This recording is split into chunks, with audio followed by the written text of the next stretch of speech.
Mu jual abang kurier tu larat hantar parcel yang berat ni dekat rumah aku. Okey guys, disebabkan bantal dekat rumah aku ni semua dah kempis-kempis. So, aku dapatkan satu bantal hotel. Serius, bantal hotel pun aku boleh beli dekat TikTok Shop. Yang ni aku beli daripada Das Abdul. Korang boleh beli satu, korang boleh beli dua juga tau. Yang aku beli ni, aku ambil dua terus sebab harga dia lebih murah kalau korang ambil dua. Ui, nampak tak? Packaging dia mantap. Dan ini adalah bantal dia.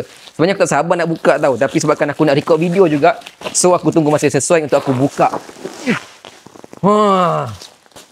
Bantal Das Abdul. Bantal hotel. Oi, kan je. Ui, serius. Empuknya bantal dia. Nampak tak? Bantal ni korang boleh pakai macam ni terus. Tapi kalau macam korang takut kotor, korang pakailah sarung. Dan jangan risau, kalau kotor korang boleh basuh kat dalam mesin basuh tau. Sebab bantal ni memang dicipta untuk dibasuh dalam mesin basuh.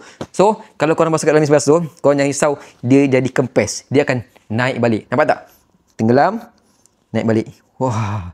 So, kalau korang letak kepala kat sini kan, dia akan naik balik. Dia macam memory foam tau. Wih, serius, sedap. So guys, kalau korang nak bantal macam ni, kat mana dapatkan?